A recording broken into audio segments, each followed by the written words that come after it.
We are just going to jump into it and people will join us as we go. I Okay. see a number of people here. Thank you for being here. President Zelezny from CSU Bakersfield. Always supportive, really appreciate that. And I know I'm missing tons of other people as well, but I want to get started right away with our guest today for our luncheon speaker series, and that is John Howard. He is the editor of Capitol Weekly. Anybody who knows anything about state politics knows if you want to know what's going on at the Capitol, you got to read Capitol Weekly. And John's been around for a while. He's made lots of contacts, and his top 100 list is always a fan favorite. It's certainly one of a favorite of ours. We enjoy having him on the program every year because things change, and John keeps us current about the important and influential unelected leaders in California. And all of us know it's those people that are in the trenches that are doing the work that are really probably the most influential. And John certainly has his finger on the pulse of that. And with that, I will introduce John Howard, and we can begin our conversation about California's top 100 unelected, most influential leaders. So welcome, John. Thank you very much, Mark. Thanks for having me. I'm going to turn it over to you to make some general comments. Then we can talk back and forth maybe a little bit, then we can open up to Q&A. But why don't you go ahead and make some general comments about this year's list? Sure. A couple things. First of all, the number one question we get is, what is the methodology? And this started by us trying to decide, should we have a list of electeds or a list of non-electeds? And we decided to go with non-electeds because if you had electeds, you would just basically eat up your list in about 50 or 60 names. You'd have the constitutional officers, the chairs of committees, the board of supervisors in counties like LA and San Francisco, San Diego, Orange. So we decided to go with non-electeds. And the issue then was, should we rank them? Should we alphabetize them? How do we present them? And we decided to rank them because it was harder but more fun. I saw a list that had them alphabetized and you were clueless as to their relative local political or governance influence. So that's kind of the background of how we've done this. The first test on the list is proximity to the governor. How close is that person to the governor? The governor is at the apex of executive power. So people in his immediate orbit who are not elected officials or appointed, they're the ones we look at first. And that served us pretty well over the years. We've done this now 13 years. And each year, if we get a little better knowing what inside the governor's atmosphere is, the list gets a little bit better. And what we try to do then is balance the power structures out. In California, it's business, labor, environmental coalitions, community-based issues, gender groups, ethnicity. We try to balance those out, sometimes do a less than perfect job of doing that. Sometimes we're quite happy with it. And just in passing, each list, we have a goal of trying to put 20 new names on the list that weren't there before. And that's one of the hardest things we do. We find that the most difficult, to come up with new people and yet keep the list accurate and good to go. We want people to go to the list. We see the list as a source for people who are interested in government. They can go to our list, which is more fun to write about people that no one's ever heard of. And most of these people you haven't, as opposed to, say, writing about politicians in the conventional way. That's really how it developed. John, used to be that you focused on the horseshoe, but does the horseshoe even exist anymore with the construction at the state capitol? No, it doesn't. And that's pathetic. It should exist. It just is a nice way of looking at what's going on in the Capitol. It doesn't exist. That whole You might want to explain to our folks here what the horseshoe is. Well, it originally and was, up until very recently, the executive suite of the governor. You'd go in one door, go down a long corridor, there'd be the governor, there'd be his assistants, there'd be aides. At the back, you'd go laterally, there'd be others, and coming up to the other door in the governor's office would be people close to the governor and work there. That horseshoe was sort of viewed as the inner sanctum. But now with new office space and with the Capitol going to be demolished or substantially remodeled, remodeled's a better word, not demolish. The governor's moved offices right now down across the street to another office, and it's set up completely differently. And a lot of people work from home. And I assume that the bacteria bear didn't go with the new governor's office? Yeah. I mean, it used to be, in the old days, you could go into the governor's office.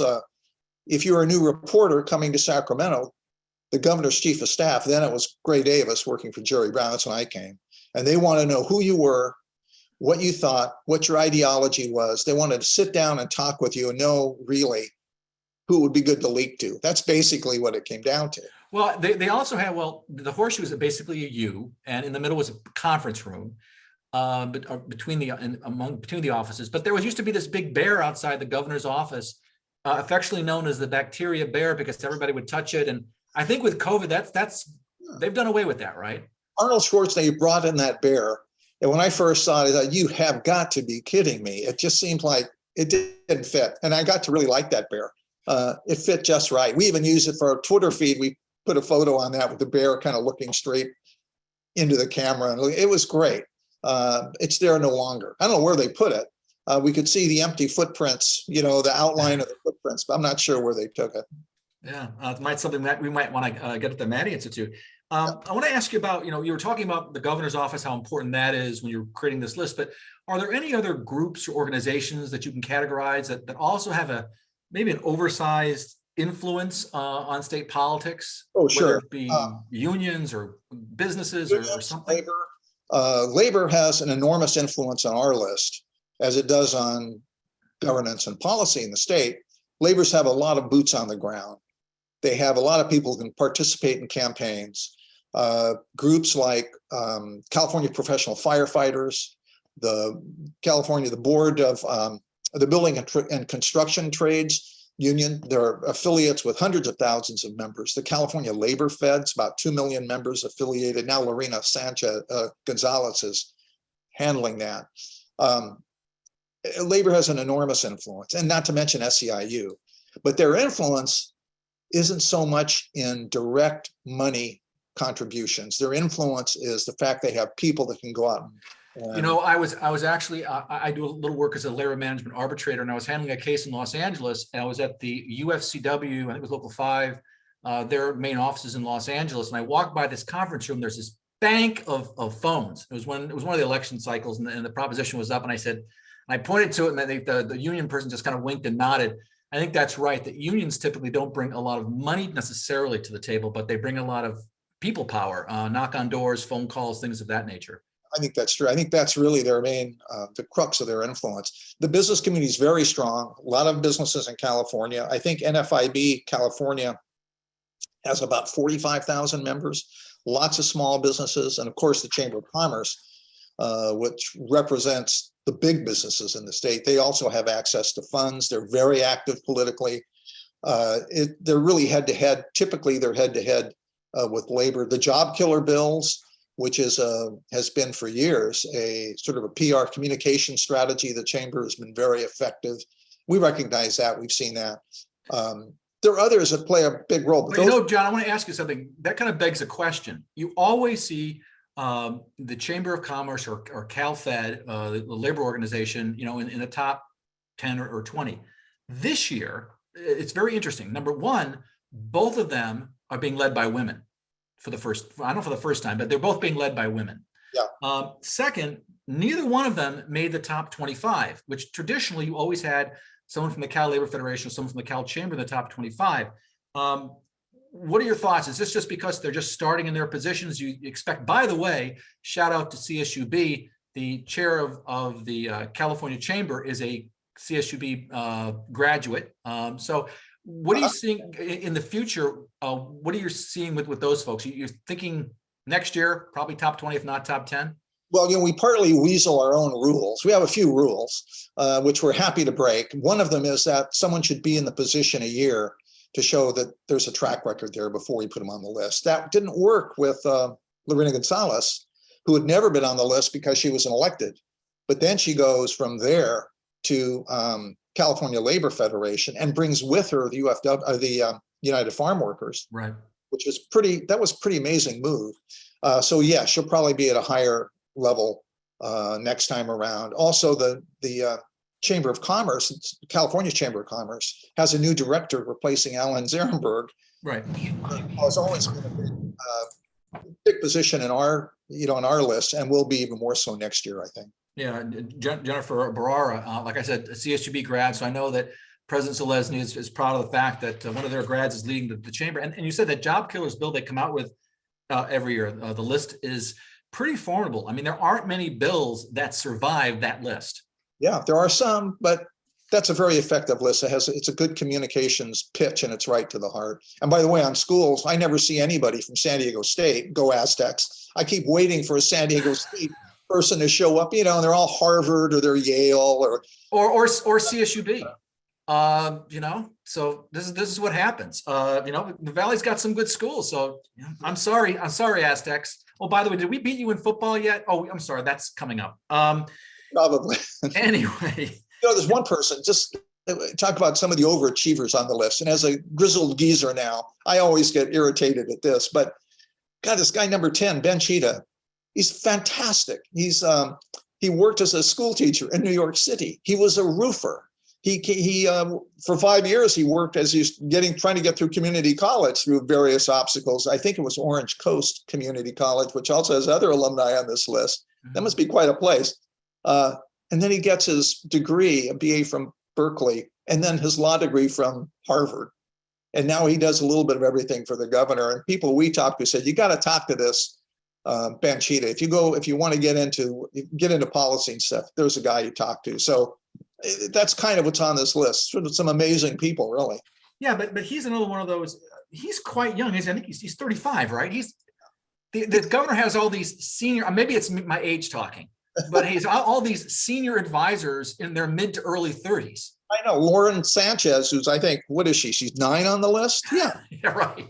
She's 32. When I was 32, I thought I was very old and mature, but now that I'm a little bit older, I'm thinking that's kind of young. I don't call it old. I call it mature and gracious. That's better than old.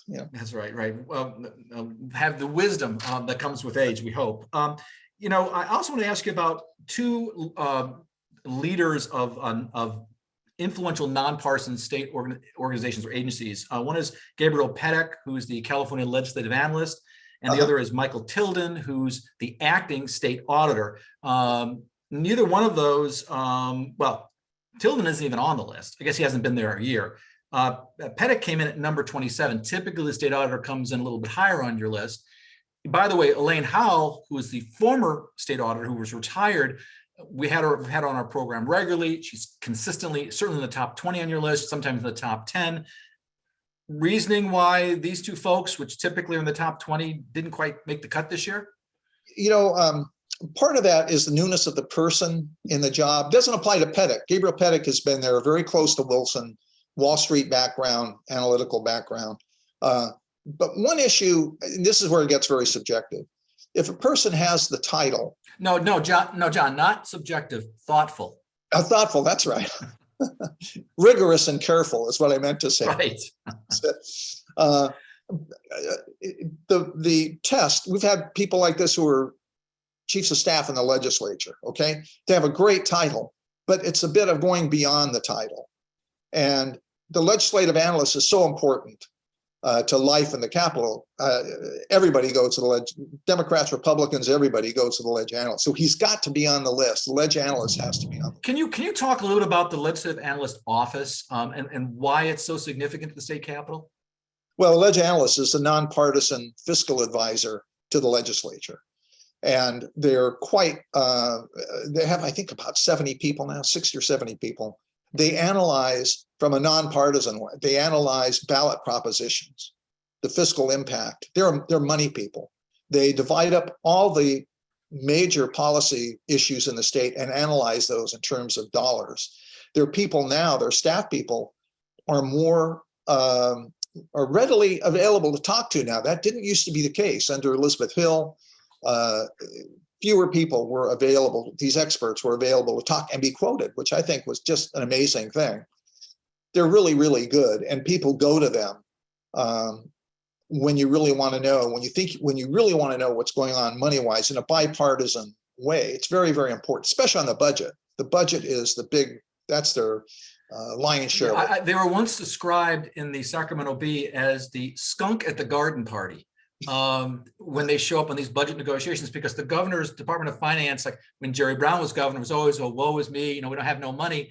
And the LAO would come in behind and say, well, actually, you're doing better. You have more money to spend, because he was so tight with money. He didn't want to show that he had any money. He wanted to save money. And so there was always this conflict. And the LAO would remind me that, at the end of the day, after they did their projections a year later, they were closer to what actually happened than the governor's Department of Finance. That happens quite frequently. They laud their own, they extol their own virtue of nonpartisanship. The joke at the ledge analyst is when a new ledge analyst baby is born, his first words are, on the other hand, on the other hand. So it's probably true. They are very adept at doing that. And you get a comfort, whether you're Republican or Democrat, there's a comfort level, I think, in dealing with them. Hey, do you have any insights on what's going on with the state auditor? And Michael Tilden is the acting state auditor. He's been in there for a little while, not quite a year, I don't think. Is the legislature going to be working on that, or where is that position at this point? That's a great question, and I don't know. I know when he was appointed acting, he was there on the staff, so it was a logical thing to have him there. Now, the auditor reports to the Joint Legislative Audit Committee. Right. So at the end of the day, they'll make a recommendation and they'll shop that by their members. I don't know if it requires a full vote of the House or not. It may, I don't know. But his boss, Tilden's boss right now, is that committee. Yeah. And Elaine Howell, who, like we said, had on our program many times, very well respected, was in that position for a long time and made that office quite powerful, frankly. Oh, she was, and very aggressive, very thoughtful. Didn't seem to have many sacred cows that she couldn't go after. I think the last year or so that she was over there, she got involved in a pitch battle with the University of California, which is sort of a nation state in California financially. And she went after them and included in her analysis that they had deliberately misled her in certain cases. You don't see that very often in an audit, in a state audit anyway. Yeah, but before we start talking maybe about the top 10 or so, anybody in your list that, kind of like has an interesting story behind them you want to relate? You've got 100 people to pick from. Well, we'll talk about the top 10. You've got 90 people to pick from. No, they're all pretty dull. I have to.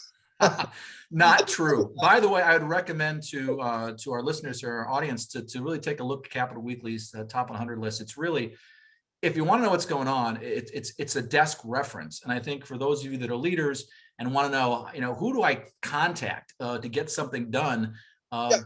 That's a good reference guide. We're actually really proud of that. When there wasn't a pandemic, we would go over to the Capitol and deliver the copies to the legislative offices and stuff. And one legislator said, they take that copy and give it to their staff members that they can use as sourcing. And I thought that was pretty cool. That was pretty cool. Another person you met, it would be of interest, is one of the people on the list is number 17 is Anthony York, who used to be my editor. His family owned the Malibu Times and started Capital Weekly in a redesigned political format. It was supposed to be roll call originally. And now he's on the list that he and I put together to make, we sort of collaborated on putting together a list. Do we want to do it? Do we not? So it's funny to see him on the list. It felt very funny to put him on the list, but he's clearly on the inside track as a communications person with the governor. And he's been around for some time. We've had him on the program early on, actually years ago. We've had him on the program. So he's been around for some time. I want to kind of jump into the top 10 here and talk about them for a little bit, if that's okay with you. Sure, yeah. You're talking about, we talked about number 10, Ben Chida. Let's talk about, and he's the person who is, again, the governor's senior advisor. He focuses on education, civil justice, foster youth, and children's data. Anything else you want to say about him? That's Ben Chida. He's amazingly interesting, as we mentioned. And his portfolio is so wide, and senior advisor almost covers everything. It's like several people on this list. They are senior advisors in certain things, but then they shift around and they go to other things as the governor, wants more. When I was reading your publication, he had senior advisor for cradle to career. That's pretty broad. Well, that's an administration name. Hey, we'll educate you from cradle till you can get started in a career. I was hoping cradle to grave, but that name didn't go over very. Yes, there's probably a little pushback on that one. So let's talk about number 9, Lauren Sanchez. She's the governor's senior climate advisor, 32 years old. Governor just signed a bunch of climate change legislation. Sounds like she is having a big influence. It's, you know, and with this administration, obviously, climate change is a big deal. It's a big deal politically for the governor on all kinds of different levels. And it's also policy. It's a policy issue, major policy issue in California. She's at the center of that. She's very young. She was at the Paris, of course, the climate conference in Paris. I guess she was 29 or 30 when she did that. She advised the Biden administration on climate issues. She's clearly got some DC connections as well as obviously her climate background. So she seems ideal for that job. You said it got some DC connections. I'm just wondering, it begs the question, is Newsom surrounding himself with people that have DC connections for a wink, wink, nudge, nudge, something in the future? Oh, of course. Of course. When a couple of these people were named, I remember thinking, okay, he's going to make his run. Okay. So I assume that he's right now testing the waters to run for president. He looks around and doesn't see a whole lot of people on the Democratic side that can challenge him. If the president runs, obviously he's got a problem. But I believe yesterday that Biden said he hadn't made up his mind not to or not. So what's going to happen with Newsom? He looks around. If Biden doesn't run, he's in it, and that sort of doesn't address Kamala Harris's position as president. I don't hear a big. Do you have any? What is the relationship? Ask insight if you're willing to share the relationship between Kamala Harris and the governor. You know, as far as I know, it's perfectly amiable. He has supported her. He endorsed her. Maybe because he had to when he endorsed her. You know, when she was running. Maybe, you know, one Democrat endorsing another. Maybe that isn't that unusual. As far as I know, they have good vibes with each other.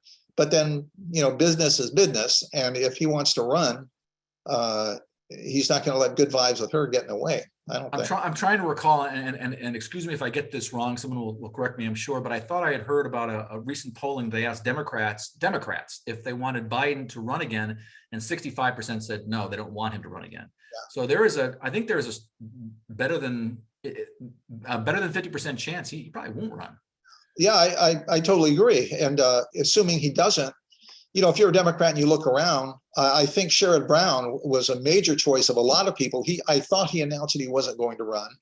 Newsom, that's the senator from Ohio himself, but he almost is, and he looks good. And he's in his prime and good hair gel, as he said. DeSantis. Is that one of the qualifications? Yeah, he said, what was it? He challenged DeSantis to a debate. He said, "Hey, I'll bring my hair gel if you bring your hairspray." Right. Well, you keep an eye on Tim Ryan in Ohio. If he beats JD Vance, you know, he could be a force in that bellwether state. Let me ask you about number 8 on the list, Richard Figueroa. He advised the governor on healthcare issues. He was recently named acting interim director of the Healthcare Services. That's the agency that takes care of Medi-Cal. I moved down a little bit from last. He was number 6 last year. He's number 8 this year. He's still in the top 10. Does he have anything to do with the care courts that are being initiated? I don't believe so. He may have a tangential role, but not a central role. He's got plenty on his plate. Just dealing with with Medi-Cal. Oh yeah, totally. Medi-Cal expansion. I think we're 13 million clients in Medi-Cal now. Richard Figueroa has been on this list for years. I believe he was when he was at the California Endowment. He came over to the Horseshoe with Daniel Zingali, who was also on the list for a number of years. He's really a major healthcare advisor to the governor right now. That's a big deal. Yeah, number 7 in the top 10 here is a familiar name for those of us who are boomers, at least, and that's Dee Dee Myers, who was President Clinton's press secretary way back in the day. So she's head of the Governor's Office of Business and Economic Development, otherwise known as GoBiz. So what is GoBiz, or maybe California should be StayBiz? But that's a great question. What are they about, and what is she doing? She, I think, is first and foremost an economic booster for the administration. I think that, and she has immense DC connections. She was great as a press person when she was out here working on state campaigns. I mean, reporters really, she was great. She really responded to her. I think sort of a political hatchet person. Maybe that's a little strong, but she's got political chops. She knows business issues. She's a good promoter of business. She's kind of a little bit sort of a general dog's body for the governor, for the administration, I think. And I think if he gets closer to running, or as he gets closer, however that plays out, she'll be a big role in that, I think. Yeah, and again, another person with this kind of DC connection. Maybe it's giving the governor's giving some hints as to what his plans are in 2024. It does, yeah. Yeah, so let's talk about number 6. Here's a name you would expect, and that's the governor's wife, Jennifer Seidel Newsom. Otherwise, I think they refer to her as the first partner, not the first lady. Now, I should ask, it seems almost like a pedestrian question. So why is she important? No, any of us that are married know how important our spouses are. So, but I'll let you answer that question. That is a good question. And she has a better number on the list than she had before. Spouses are really in strange territory. Ann Gus Brown was number 1 on the list when Jerry Brown was governor. And that was because she advised him directly on policy. He paid attention to her advice. When he was attorney general, she apparently vetted briefs at the AG's office. She was intrinsically involved with his political career. Jennifer Newsom is not quite the same as Ann Gus Brown was, but her list is getting up because people keep telling us her numbers getting better, because people tell us, yes, he goes to her more and more than you thought for advice and discussion, and obviously because they're married, and we all talk to our wives, so I assume that he does that with her. She had an interesting independent career as a filmmaker, documentarian, very intelligent, very smart. So it's clear that her advice is listened to. She's got some own credit in her own right. I mean, she's got an MBA from Stanford. I mean, that says something. Yeah. She said, I think it was her, she was quoted in one story as saying that one of her advisors told her at Stanford, don't tell anybody you got an MBA, it'll really hurt you. You know, a smart, uppity woman, I think was the message there, No, she's clearly really talented and obviously has a year of the governor, but not in the same way as the main administrator, the chief of staff. Yeah. So number 5 on the list is Jason Elliott. He's another senior counselor. He's got a lot of senior people. Senior counselor to the governor. You say he's hard to figure out. Why do you say that? Well, he does housing. He does you mentioned care court, mental health issues. He's done those. He's done homelessness. Well, those are 2 huge issues, right? And they're overlapping, right? Homelessness and mental health issues. And the care courts, which I would modestly say we were one of the first to know that. One of our writers, Sigrid Baffen, has written about care courts issues involving how we treat our mentally ill for years. And she mentioned to me, she said, Jason Elliott is right in the heart of all this. So he's a major player in policy this year that really took off. Yeah, that's going to be an important issue to see how that goes forward. And again, like so many other of these, went to Harvard Kennedy School and Columbia, they have all these degrees. Yeah. Anyway, so let's go to number 4. That's Ann Patterson. That's the governor's legal secretary. Sounds like she does more than take notes. At least she's not senior legal secretary. It's legal secretary. Okay, legal secretary. So what does she do? She basically advises the administration on legal, obviously, and she's sort of the administration's lawyer, not completely, but that's what her role is, with a political piece to it, a political dimension to it. So when the state was going mano a mano with PG&E, she was right in the middle of that. When the state gets challenged, the administration gets challenged on care court, she's in the middle of that. If the ACLU says, hey, you can't put people against their will into treatment, she would be at the middle of that. So she's sort of the lawyer, but with the political chops as well. So stuff with concerning guns and those legislation dealing with that, I suppose. Anything that's kind of controversial, abortion rights. I mean, sure. She's in the middle of all of that. You get environmental issues, California Environmental Quality Act. If there are major challenges to that, she would get involved in that. She would help, advise the governor on legal pitfalls. Yeah. Okay, so let's go to number 3. You got Mark Galey. He's the California Secretary of Health and Human Services. By the way, one of our former Maddy board members, a person we're very proud of from the Valley, Diana Dooley, held that position under Jerry Brown for many years. By the way, he was she was his first selection for a cabinet secretary, what I told Dinah when she stepped off our board, when she said she was now taking this position, I said, it gives me a lot of hope with the governor that he selected you as his very first choice for Secretary of HHS. But now it's Mark Daily. So tell us a little bit about him. Well, we really miss Diana Dooley. I'll say that first. I enjoyed working with her, and she was on the list, obviously. Yeah, very, very impressive. Yeah. And was with the governor, I believe, for the full 8 years. Yeah. Mark Daly is the Director of Health and Human Services. So that makes him the premier health advisor official to the governor. That's a major deal. Also a major deal, which we don't really talk about much, but he's also chair of the board of Covered California, which is the entity that really put into effect the Affordable Care Act. So those two, he wears those two hats, and he's also sort of the point person has been during the pandemic. Things the administration needs to do, people, what they should do in terms of wearing masks during, indoor masking, outdoor masking. And of course, he's a well-trained physician, and by training, a pediatrician. His wife is the head of the Los Angeles County Healthcare Office. So between them, they're just filled with health at home, And he was our keynote at our conference we had. He was great. We really enjoyed talking to him. Yeah. He's on the list regularly and is going up the list regularly. So yeah. So number 2 is a familiar name. She repeats as number 2 for the 3rd year in a row, and she's been a fixture in state politics. And that's Ann. I always say this. How do you say her last name? Mata Santos. Thank you. I'm sorry. So she's the governor's cabinet secretary. What does a cabinet secretary do? Well, basically, that person runs the bureaucracy. The bureaucracy, in effect, reports to the cabinet secretary. The various agencies do. It's not that she has day-to-day control over DMV, but all of these agencies report to that, or represent in the cabinet. She's the one that gives broad direction, sort of make the trains run on time.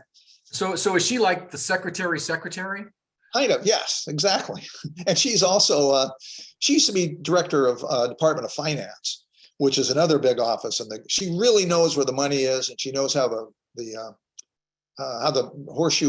former horseshoe works. And she's really great. In fact, the hard decision we had was, should she be number 1 or should she be number 2?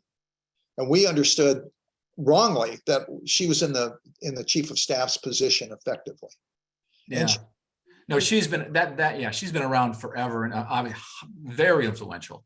Very fluent and very much a troubleshooter. So we're happy. We're great that she's on the list. She's also leaving, if she has not left, I think the end of last month. Yeah. So the CO2 takes over that position. Let me ask you about number 1. It's the same position, but a different person. It's the governor's chief of staff. It was Ann O'Leary. Now it is, I think it's Jim DeBoo. And tell me a little bit about him. Well, he's sort of done a little bit of everything, and that is really what makes him valuable. He's done management. He was in the legislature, knows how that works. He's done campaign strategy and campaigning. He knows how campaigns work. He's a registered advocate, registered lobbyist. He's kind of done everything. And when people talk about him, who really thought this was a good move for him, a great move for him, and I think when Newsom brought him over, he's just not locked into running the trains on time. He's not locked into just being a staff manager.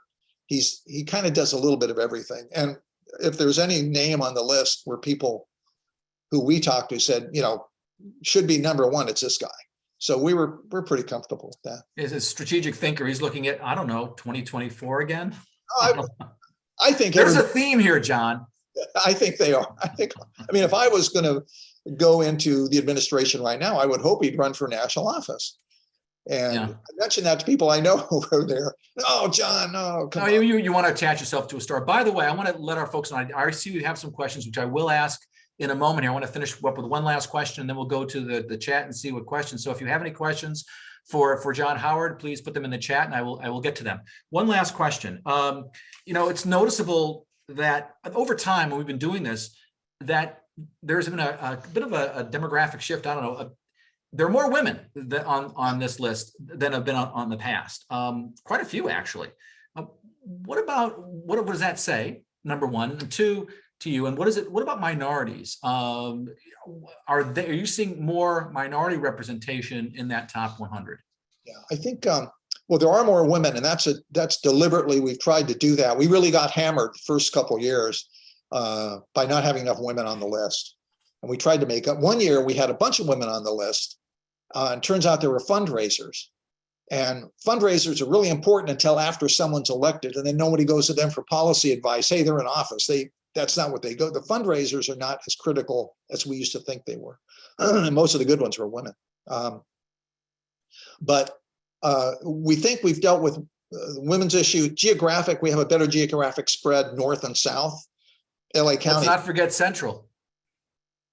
Where? Central Valley. Union, yes, you're right.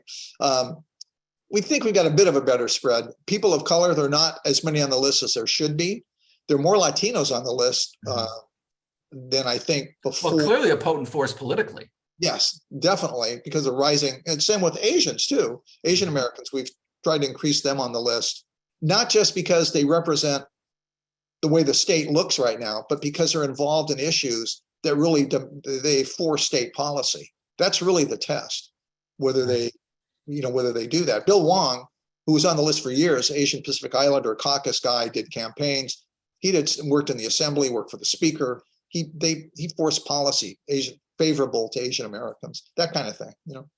Hey, before we turn to the questions here in the chat, and again, I encourage people to write some questions if they have any for John in the chat, and I'll get to them in a moment. Anybody we should be keeping our eye on for next year? I shouldn't tell you because I'd have to kill you if I told you what was coming up in the next list. There probably are. We're looking, I think I mentioned, we want to do a 20% churn at least.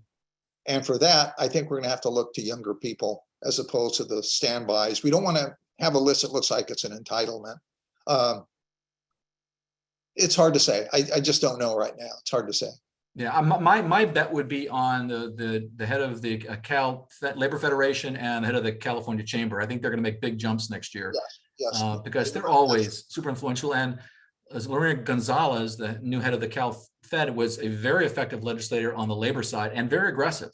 Yeah. So I can't imagine her not being as aggressive leader of the California Labor Federation. No, I completely agree. I was actually told that by a Republican lobbyist who, when she was in the legislature, said that's most effective legislature in Sacramento. I assume that's going to carry on over to the Labor Fed, and bringing the UFW already sort of proved that, I think. So yeah. I also, this is my area of technical expertise is labor relations. And, I've been involved with this since, I don't want to say how long, since the early 80s, late 90s. So I've been watching the labor movement for some time. And I have to say that this is probably the most positive the public has viewed unions since before Ronald Reagan. You're seeing, whether it's Starbucks or Amazon workers, deciding they want to organize, they're seeing that, collective action is something that is going to result in better wages and benefits. The question is, can those jobs absorb those price increases? Because what happens if labor prices itself out of competition, you end up like retail food where you see self-checkouts, right? But that's, something that you're seeing, the unions seem to be reinvigorated, and with her in charge of the Labor Federation, I think you're going to see some real movement there because she's been pretty aggressive. I want to turn it over to our chat here and see what questions we've got, and I'll kind of go through them chronologically here. Let's see. What's the toughest part of selecting the top 100? The toughest part is knowing somebody should be on the list and you couldn't squeeze them in. And we always joke, gee, we wish we had 120, or maybe it was a top 250 or something. That's always it. It's not being able to put somebody in that you should. One year we thought, well, let's do a top 100 and we'll add 20 of the up and coming, like you were just talking about. Mm-hmm. And that didn't work because the 20 looked like people we didn't have room for, which is true. We didn't have room on the list for them, and so they were an afterthought. So the toughest thing is knowing somebody should be on and you don't have them. Hey, John, no one's listening to us. This is just you and I talking, okay? We're having a beer. Have you ever gotten a phone call, I'm sure you have, of people that are either on the list, then they think they're too low, or people that didn't make the list and think they should have made the list? Can you share? You don't have to give, well, if you want to give names, we'd be very happy to hear them. But do you want to give us any stories about telephone calls you may have gotten or emails? I'm not going to say any names. Okay. But when the first list, we were putting it together and we were making a bunch of calls about it. This is 2009. One guy called me and he said, look, I don't care if I'm on your list, but you better not put that son of a bitch on the list. That was the first phone call I got on the list. Then I think the second call I got was, how much does it cost to get on the list? Well, it should be noted if it's not, nobody pays to get on this list. Yeah, I'm just wondering, John, what that says about California politics. That someone thinks, well, I got to pay to get on the list. Pay to play. So I don't know, but I also get angry emails too, some of which are very good. I don't respond in kind. It's kind of like a letter to the editor. You get your shot, you write a letter to the editor, and you get to say your piece without somebody trying to knock you down. And I think on some emails I get that we're angry, if the ones that are angry but are well thought out and are logical and said, hey, I should have been on this list because of this, this, and this, we pay attention to them. You know what would be interesting is to try to figure out objective metrics that at least could help influence your decision. I don't know what they would be. I'm sure we got political scientists on that could probably think of, may make some suggestions, because at least then you can maybe touch on that, because it's very difficult. I think it's really difficult.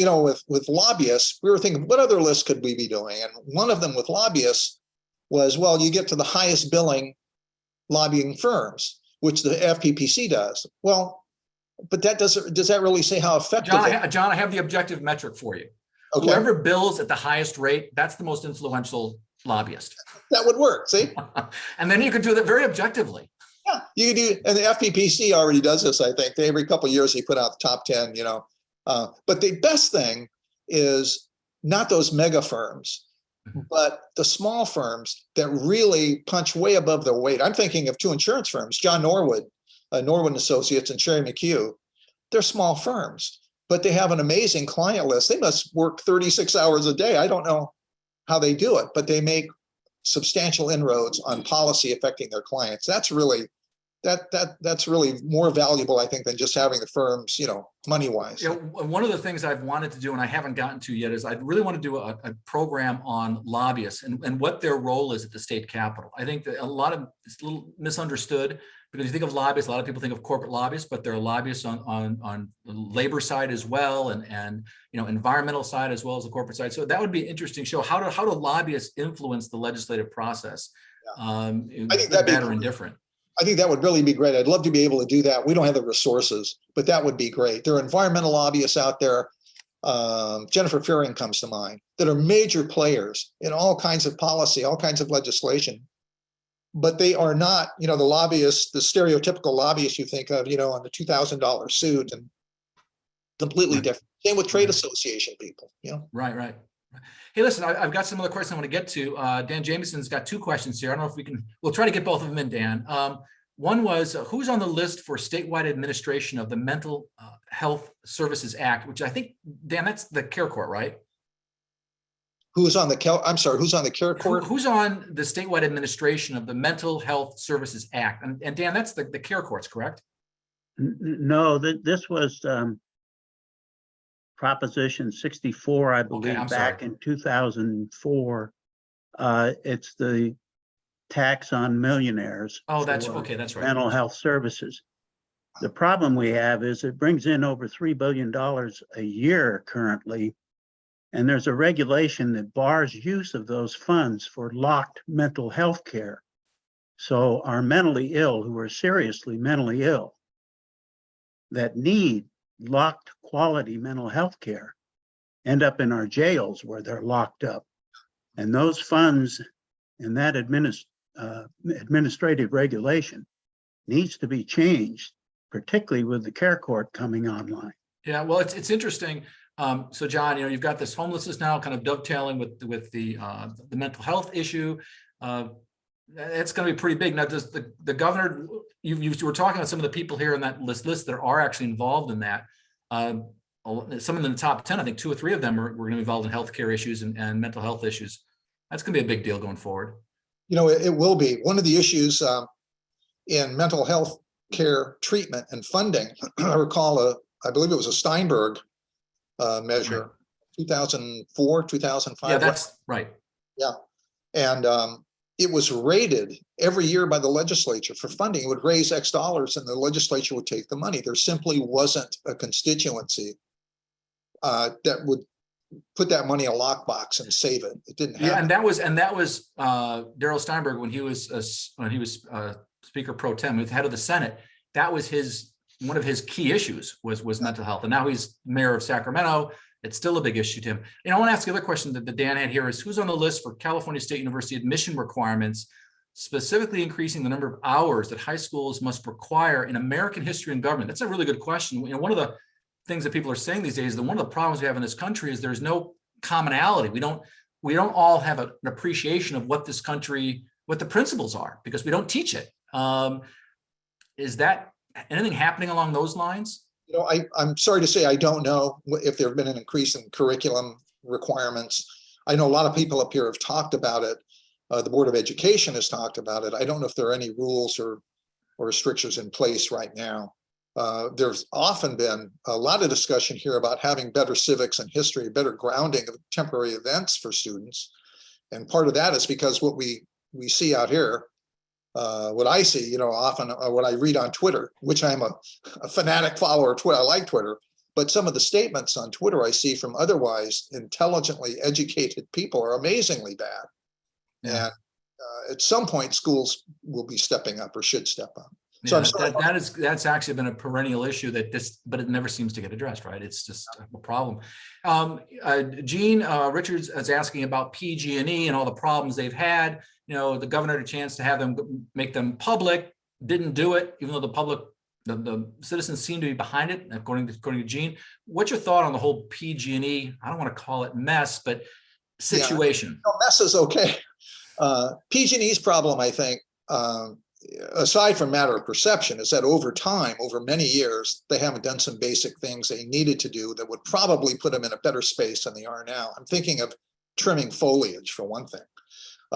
But sparking wires, PG&E problems, blackouts, rolling blackouts, it now becomes part of the lexicon every year as we enter fire season involves PG&E. So as far as making them, cutting them up, dividing them up, which is a big thing. A couple of years ago, people were talking about that. I don't think it's going to happen. Could be stronger regulation happens, but that's not going to. I don't see that happening. Yeah, I cannot remember whether it was because we do so many programs, whether it was the LAO or the PPA, but someone did a report talking about all this money that PG&E had to insulate the wires in their transmission line. Yeah. Instead, they used it for bonuses for executives, et cetera. And as a result, I didn't realize that the transmission lines in the forest they're not insulated. So when those things drop, there's your fire, which seems kind of amazing, frankly, that they didn't do that. You know, PG&E politically goes back for years. They've had close political connections to the administrations of whatever party. And there are people who've worked, I think Nancy McFadden was one who had been on our list as one or two. She was from PG&E. Dana Williamson, a well-known Democratic consultant, started there, was from PG&E. There have been others. PG&E and the administrations in California are very close. They have a very close relationship, at least in terms of personnel going back and forth. Doesn't seem to help them lately, but they know politics and they know the way Sacramento works. Hey, can you tell us anything? Someone asked a question here about the CPUC, Public Utilities Commission. Can you tell us anything what's going on there? They had a proposal that they were going to change how people who had solar were going to get reimbursed, and then that thing was sidelined. What are they up to these days? Well, the PUC has a new chairman, new president of the PUC that Newsom appointed. His previous chair or president, excuse me, Maribel Batcher, was a well-known troubleshooter in Sacramento for a number of years for Democrats and Republicans. And if a office needed help or an agency needed help, Maribel was the one. Well, Maribel is not there now. And the new president of the PUC, I think, is still getting her footing. So as far as what they're up to, I don't know what they're planning now. Yeah. Typically, they get involved in everything. So, Yeah, there was a recent article about switching gears. Alex is asking a question about a recent article where the governor is stripping Fresno County Board of Supervisors power to draw election lines. So in the next census, it's going to be a citizens commission. What other positions and spaces should we be paying attention to in terms of, is the governor going to be making these moves in other areas, do you know, or is it just something where a Democratic Assembly member from Fresno says, hey, we don't think this is right, and so proposes something and the governor agrees? Whoever is the majority on a particular Board of Soups or city council will oppose anybody else's suggestion for redistricting. That is completely, if anything is true in California politics, that is. So having an outside, presumably independent, nonpartisan group draw the boundaries, it's worked statewide. Will it work locally? I got to think it will, but I don't know. The fact that Newsom has proposed it, I think it's a pretty safe thing for Democrats. As a party, they say they support that. So, well, what was interesting in the Fresno County situation was that the new lines were drawn by a Republican consultant that gave it to the Board of Supervisors, which is primarily made up of Republicans who said, oh, that sounds good. And so there's some people saying, well, I'm not sure we want the politicians to select their voters. Yeah, no, you're right. Yeah, it's redistricting is really complicated. We have a guy who does Paul Mitchell, who's on the list, right, who does numbers crunching for us, and he's gone through redistricting. He absolutely staffs the Independent Redistricting Commission, which is if nothing, intestinal fortitude to do that. I mean, they're amazingly difficult to cover. But the bottom line is that looking for independence in redistricting is very difficult. Most people pay lip service to it. Well, I'll tell you, one of the things that actually, the Citizens Redistricting Commission in California, great thing. Citizens are, 14-member panel that decides the districts are. But I'll tell you, in that situation, Fresno, for one, really got the short end of the stick. I think we have 4 congressional districts that touch Fresno, but only one is majority Fresno district. So in other words, for example, Kevin McCarthy's district comes into Fresno County. Well, Kevin McCarthy's base is in Bakersfield. And so Fresno, even though the size of the community is approaching 700,000, the metro area, we have one elected representative that's, the majority of the voters are from Fresno County, because no one from the Central Valley was on that commission. And so they were fighting over, what's the difference between Fig Garden and Old Fig Garden? And the commission didn't know. And so that causes a problem for the Central Valley, which, by the way, is a problem in a number of different agencies or commissions where you don't see Valley representation. So one of the things I think that a lot of us would agree with is that the governor should make a concerted effort to have geographic diversity and have Valley representation on some of these boards and commissions. And we have some, like the California Transportation Commission, for example. Leon Eager's on that. But there are a lot of gaps there where the Valley needs representation. How did the governor's proposal go over in Fresno, from locally or from editorial? It just going to see it go along political lines. Democrats, Republicans are going to argue local control. Democrats are going to say, same old, and we're just getting. How is it that we have majority minority population, but we only have one minority member on the Board of Supervisors? And there was an article that came out, I think, in the Fresno Bee today or yesterday, where it showed a number of counties in the Central Valley where they have majority Hispanic population, but they're a significant minority on the various boards of supervisors. There's only 1 out of 5 when they have the majority of the population. So the problem with that analysis, it's a little simplistic. That argues, that ethnicity, that Hispanics are going to vote as a block in one way, and that's not true. So anyway, it's interesting, and I think you're going to see more of this as the state continues to grapple with its multi-ethnic makeup. Right, you're going to see more of that. Well, we're running out of time. I see. We've got questions here. Mike, is that Michael Turnipseed? I'm thinking from Bakersfield. There he is. He's asking, why don't they just prune the trees? Okay, that's one possibility. Maybe we'll see PG out there doing that. You want to say something, Mike? You're on mute. No, I think he's going to let that comment talk for itself. And let's see. By the way, someone asked, did anybody in the redistricting commission make the top 100 list? Anyone on the which commission? On the redistricting commission, did any of those folks make, or are they considered I guess, elected or appointed, so maybe they wouldn't be eligible? They're not on the list. No one from the commission is on the list. Okay. They would be eligible by virtue of their position on the commission. I believe it includes elected officials as well from local areas. They have a very complex arrangement how they pick them. Right. Also done by the state auditor's office, by the way. They what? That's selected by the state auditor's office. Yeah, that's right. The auditor makes the first pass. Another job that she hated. That was Elaine Howe. What's it? I know. I spoke with her about it. It was a challenge. Yeah, totally true. Yes. She invited me and I said, that's all right. So don't want to get in the middle of that. Anyway, listen, I want to thank you for being here, John. And all of you for attending today. If you're interested in any part of this lecture, this lecture or other lectures, you can find them on YouTube. We record them. So thanks to my staff, Guadalupe and Norel, for doing that. And with that, I'll wish you a very good week and we'll see you next time. Thanks, everyone. Take care.